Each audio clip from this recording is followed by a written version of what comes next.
Well, I'm with Patty. I love primulas. But best of all, I love the common primrose. Primula vulgaris. There's nothing vulgar about it. It's just beautiful. Always delicate and simple, and for me, full of hope. Now, primroses are very much a flower of spring. But last summer, we went to Lincolnshire to visit Jonathan Shepherd, because he has the only national collection of one of those flowers that are the stars of high summertime, the hollyhock.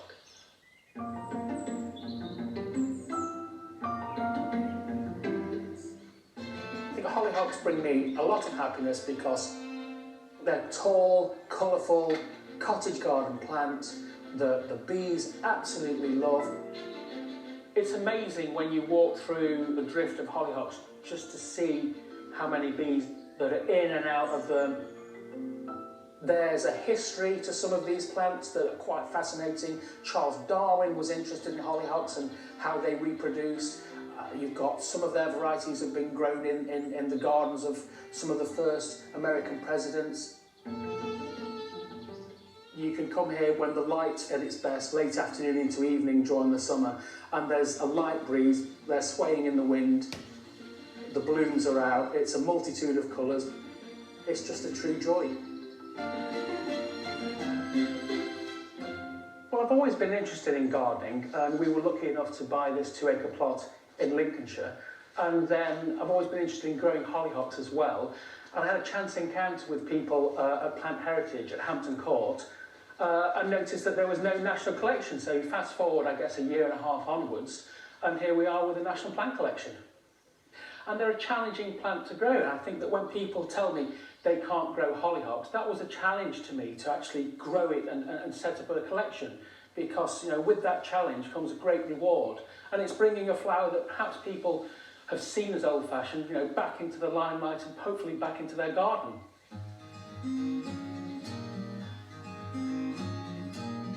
And I'm still just the same guy doing what I used to, which was growing plants that I like.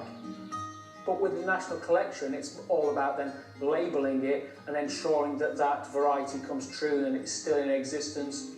The payback in terms of protecting a species is invaluable.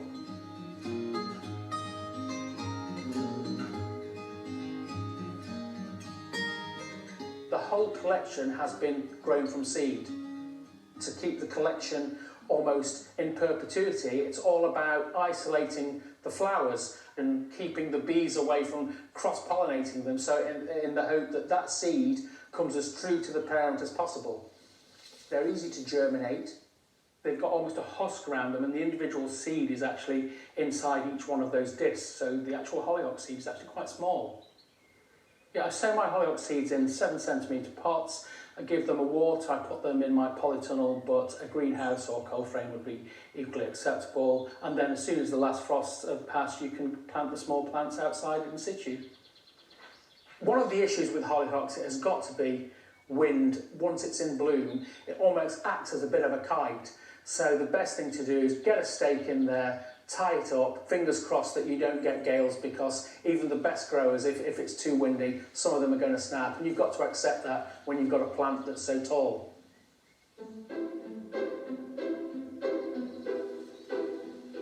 The logistics can be described as a bit of a faff. We're not going to go on holiday until October because obviously, you know, I've got plants in the ground and it's a national collection now. Initially sowed the seeds in 7cm pots, and the idea was to plant them directly in the ground in these 1 metre square beds.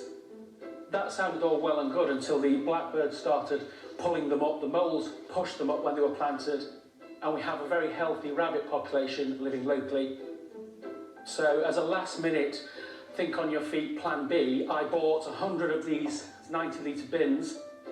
Each one's had to have 10 holes drilled in, filled them with my own homemade wood chip, put on top some peat-free compost and planted them in there, and that was absolutely ideal. Now, because lots of them are growing in these black bins, they need to be watered. That's not a 10-minute job, that's more like a 2-hour job every other day. I've got a watering system here on the plot. I would fix these water tanks to the house that collect rainwater. By the end of winter, I've got just over 20,000 litres.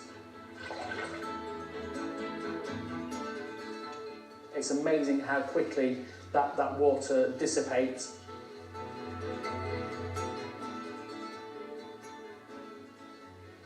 Just going to show you a hollyhock, a self-seeded one that's currently suffering from rust at the moment. So as you can see, this has got lots of disfigured, ugly leaves. It doesn't look very well. Rust, without a doubt, with regards to hollyhocks, is an issue. It's airborne, there's still no cure. We first heard about it in this country, I think in Victorian times, where it was called the scourge, and it puts a lot of people off growing them. So what I always advise is you pull off any infected material, you collect it, you collect any that's on the ground, and you don't compost it. You dispose of that infected foliage by putting it in your council garden bin. Learn to live with it almost as a disease. So think about where you plant it. So if you've got a small garden, plant it at the back of your plot and underplant it with something like a dahlia, so that even when the foliage gets disfigured, you can take it off and you don't see the bottom part of the plant. You still get to benefit from the amazing colours and the amazing blooms.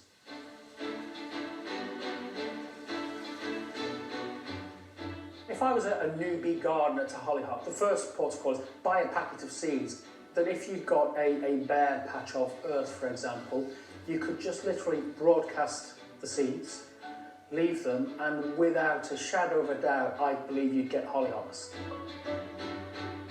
My suggestion would be to get probably 3 different sorts so you can have what I would call the full hollyhock experience. I'd suggest growing a double, a variety such as Peaches and Dreams, something like that. I think that when they're grown, they look as good as any peony on the market.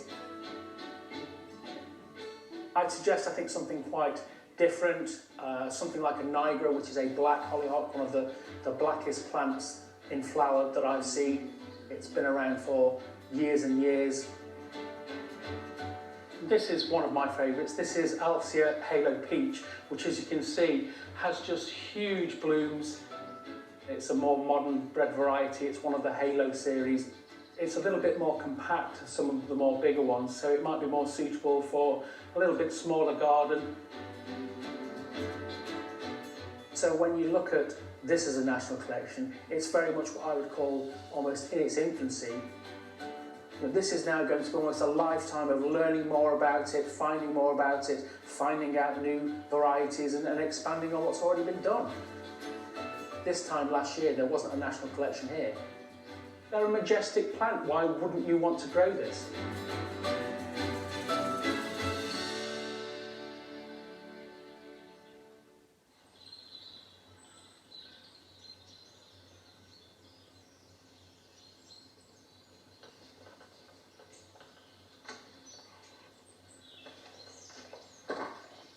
Like Jonathan, I love hollyhocks, and when I was a child and there was chalky soil in our Hampshire home, they grew really well. They loved it, but they don't grow well at Longmeadow. They don't like our heavy clay and just wet climate. So I'm looking for alternatives. In fact, what I'm saying here now is some antirrhums and snapdragons, which obviously are different, but it's one of those principles that find a plant that you want to grow and it wants to grow in your garden. And then the chances of success are much higher.